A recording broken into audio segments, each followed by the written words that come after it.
जी, भाई साहब की शहादत हमारी जो है ये कहीं न कहीं रंग लाई है और इसलिए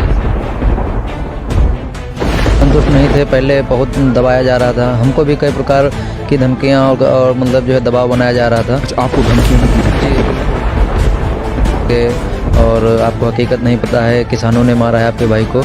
अच्छा, ये तक कहा गया? जी बिल्कुल, ये मुझे स्थानीय कोतवाल जहाँ की घटना है उस कोतवाली के कोतवाल ने हमसे बताया कि आपका माइंड डाइवर्जन करेंगे, आपको ऐसा बोलना है जैसा मैं बोलना है।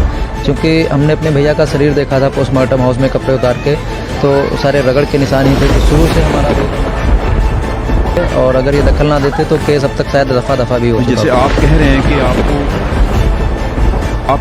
कि आपको धमकियां भी दी गई, हो सकता है प्रलोभन भी दिए गए होंगे, लालच भी दिए गए,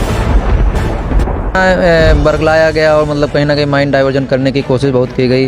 ऐसा कह दो वैसा कह दो कि मतलब किसानों ने मारा है ताकि उनका पक्ष मजबूत हो सके।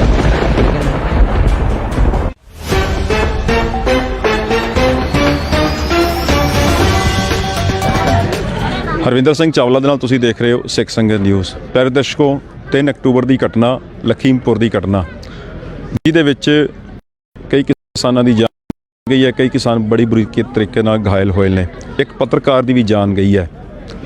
ਸੋ ਅੱਜ ਮੇਰੇ ਨਾਲ ਜੋ ਸ਼ਖਸ ਮੌਜੂਦ ਨੇ, ਜਿਹੜਾ ਪੱਤਰਕਾਰ ਸੀ ਕਸ਼ਯਪ ਜੀ, ਉਹਦੇ ਛੋਟੇ ਭਾਈ ਸਾਹਿਬ ਪਵਨ ਕਸ਼ਯਪ ਜੀ, ਪਵਨ ਕਸ਼ਯਪ ਜੀ ਮੇਰੇ ਨਾਲ ਮੌਜੂਦ ਨੇ।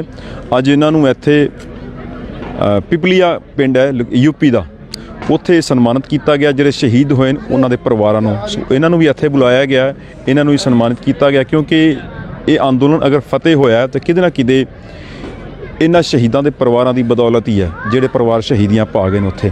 ਸੋ ਅੱਜ ਇੱਥੇ ਪਹੁੰਚੇ ਨੇ, ਗੱਲਬਾਤ ਕਰਾਂਗੇ ਕਿ ਹੁਣ ਜਿਹੜੀ ਜਾਂਚ ਹੈ ਤੇ ਉਸ ਪ੍ਰਕरण ਦਾ ਕੀ ਹੋਇਆ, ਸਾਰੀ ਗੱਲਬਾਤ ਕਰਨ ਦੀ ਕੋशिश ਕਰਦੇ हैं।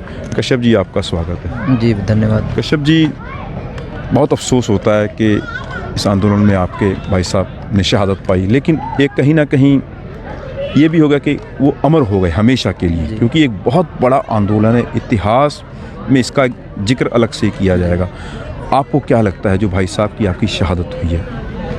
जी, भाई साहब की शहादत हमारी जो है ये कहीं ना कहीं रंग लाई है और ये शहादत इन्होंने साबित कर दिया। जितने ये शहीद हुए हैं, इनके परिवारों ने और इन शहीदों ने ये सब साबित कर दिया है कि सत्य की हमेशा जीत ही होती है। तो अभी जो जांच चल रही है वहाँ पर, तो आपके हिसाब से ठीक चल रही है या उसमें अभी, क्योंकि पहले जो जांच में बहुत प्रभावित किया जा रहा था, तरह तरह के लिए कहा जा रहा था कि ये एक हादसा है और जो भी हो सकता था पूरा इस्तेमाल किया गया, तो इस समय जो जांच चल रही है उससे आप संतुष्ट हैं? जी, पहले की अपेक्षा इस समय जांच बहुत अच्छी चल रही है। पहले तो हम बिल्कुल संतुष्ट नहीं थे, पहले बहुत दबाया जा रहा था, हमको भी कई प्रकार की धमकियां और मतलब जो है दबाव बनाया जा रहा था। अच्छा, आपको धमकियां भी दी गई? जी बिल्कुल, ये हमें कहा गया आपका माइंड डाइवर्जन करेंगे और आपको हकीकत नहीं पता है, किसानों ने मारा है आपके भाई को। अच्छा, ये तक कहा गया? जी बिल्कुल, ये मुझे स्थानीय कोतवाल जहाँ की घटना है उस कोतवाली के कोतवाल ने हमसे बताया कि आपका माइंड डाइवर्जन करेंगे, आपको ऐसा बोलना है जैसा मैं बोलूँगा, उसी तरीके से आपको बोलना है।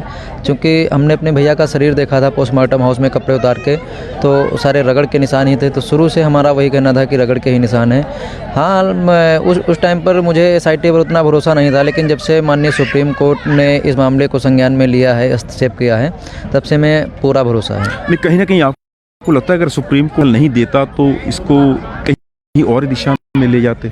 जी बिल्कुल, सुप्रीम कोर्ट के दखल के बाद केस को एक नई राह मिली है और अगर ये दखल ना देते तो केस अब तक शायद दफ़ा भी हो चुका। जैसे आप कह रहे हैं कि आपको धमकियां भी दी गई, हो सकता है प्रलोभन भी दिए गए होंगे, लालच भी दिए गए होंगे बहुत बड़े बड़े। आप कह रहे हैं कि कोतवाल साहब ने ऐसा कहा कि आपको ऐसा कहना है? जी, लालच की बात तो नहीं, बस इतना बरगलाया गया और मतलब कहीं ना कहीं माइंड डाइवर्जन करने की कोशिश बहुत की गई। ऐसा कह दो वैसा कह दो कि मतलब किसानों ने मारा है ताकि उनका पक्ष मजबूत हो सके, लेकिन हमने हकीकत का ही साथ देना था, क्योंकि मेरे भाई एक सच्चे पत्रकार थे और सच्चाई के लिए कहीं ना कहीं उनकी मिसाल रहेगी कायम। जी बिल्कुल, उनकी मिसाल कायम रहेगी और हम लोग भी उनके आदर्शों पर ही चल रहे हैं। उनका व्यवहार कैसा था भाई साहब? जी, उनका व्यवहार भी इतना। कितने वर्ष की उम्र थी जब? जी, उनकी उम्र 35 साल की थी। शादीशुदा बच्चे? जी शादीशुदा थे, 2 बच्चे, एक बिटिया है 11 साल की और एक बेटा है 2.5 साल का। जी व्यवहार हमारे भैया का इतना अच्छा था कि जिस दिन पोस्टमार्टम करवा के हम लोग आए हैं उस दिन पूरी निघासन की पूरी मार्केट जो है बंद थी और करीब करीब कुछ नहीं तो 8 से 10 हज़ार लोग उनके समर्थन में रोड पर उतरे हुए थे। जी अच्छा, कहीं ना कहीं लगता है कि इस आंदोलन में मीडिया की जो भूमिका रही है, जो हमारा मेन मीडिया, मुख्य मीडिया जिसके ऊपर लोगों का विश्वास होता है, वो कहीं ना कहीं फेल हुआ है इसको? जी निघासन की मीडिया, मैं बोलूँ अगर निघासन की मीडिया को छोड़ के बाकी बाहर से जितने मीडिया बंधु आए उन्होंने मेरा बहुत साथ दिया और शायद उन्हीं की वजह से ये अच्छा, आपके अपने क्षेत्र के मीडिया ने नहीं साथ दिया? जी वो 2-3 पत्रकार कुछ ऐसे मिले जो मैंने बोला कुछ और दिखाया उन्होंने कुछ और काट पीट के, तो मैं ये खुल के नहीं कह सकता हूँ। और निघासन की कुछ मीडिया मान के चलिए 90% मीडिया ने हमारा साथ नहीं दिया, 10% मीडिया। नहीं, 90% मीडिया बहुत बड़ा परसेंटेज है, मतलब कहीं ना जी, कहीं जी। देश के लिए एक बहुत गंभीर विषय नहीं है कि जिस पे मीडिया एक विपक्ष की भूमिका अदा करता है सरकार के लिए, तो वही आप कह रहे हैं कि आपका सपोर्ट नहीं किया, जबकि आपके भाई साहब खुद मीडिया पर्सन थे। जी जी अब मैं आपको एक उदाहरण दे देता हूँ। अभी जब ये टेनी ने पत्रकारों के साथ बदसलूकी की है तो कुछ पत्रकारों ने डीएम को ज्ञापन दिया कि टेनी को बर्खास्त किया जाए।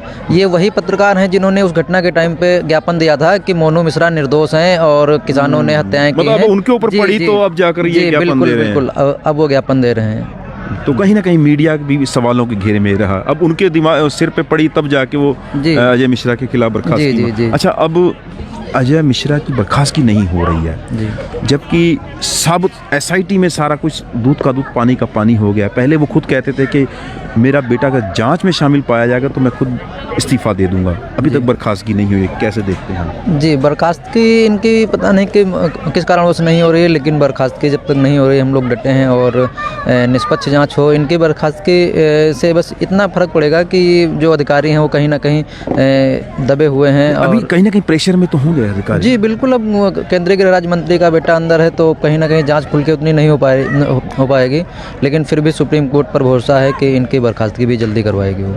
जाते जाते कुछ और कहना चाहिए जो आपको दिल में लगे, हमारे दर्शक देश विदेश के लिए आपको देख रहे हैं। जी जी जाते जाते मैं बस ये इतना कहना चाहूँगा, किसान एकता जिंदाबाद।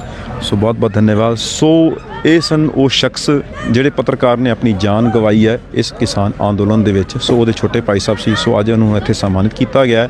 ਸੋ ਬਹੁਤ ਹੀ ਗੰਭੀਰ ਗੱਲਾਂ ਉਹਨਾਂ ਨੇ ਦੱਸੀਆਂ ਕਿ ਇਸ ਅੰਦੋਲਨ ਨੂੰ ਕਿਵੇਂ ਬਦਨਾਮ ਕਰਨ ਦੀ ਕੋਸ਼ਿਸ਼ ਕੀਤੀ, ਜਾਂਚ ਨੂੰ ਕਿਵੇਂ ਪ੍ਰਭਾਵਿਤ ਕਰਨ ਦੀ ਕੋਸ਼ਿਸ਼ ਕੀਤੀ ਗਈ ਤੇ ਇਹਨਾਂ ਦੀ ਭਾਈ ਸਾਹਿਬ ਦੀ ਜਿਹੜੀ ਹੱਤਿਆ ਹੋਈ ਹੈ ਉਹਨੂੰ ਡਾਈਵਰਟ ਕਰਨ ਦੀ ਵੀ ਪੂਰੀ ਕੋਸ਼ਿਸ਼ ਕੀਤੀ ਗਈ, ਲੇਕਿਨ ਇਹ ਪਰਿਵਾਰ ਜਿਹੜਾ ਅਡੋਲ ਰਿਹਾ। ਸੋ ਅੱਜ ਵੀ ਡਟਿਆ ਹੋਇਆ ਹੈ, ਕਹਿੰਦਾ ਪੂਰਾ ਨਿਆਂ ਜਿਹੜਾ ਹੈ ਉਹ ਅਸੀਂ ਲੈ ਕੇ ਰਵਾਂਗੇ। ਸੋ ਹਰਵਿੰਦਰ ਸਿੰਘ ਚਾਵਲਾ ਤੁਸੀਂ ਦੇਖ ਰਹੇ ਹੋ। ਧੰਨਵਾਦ।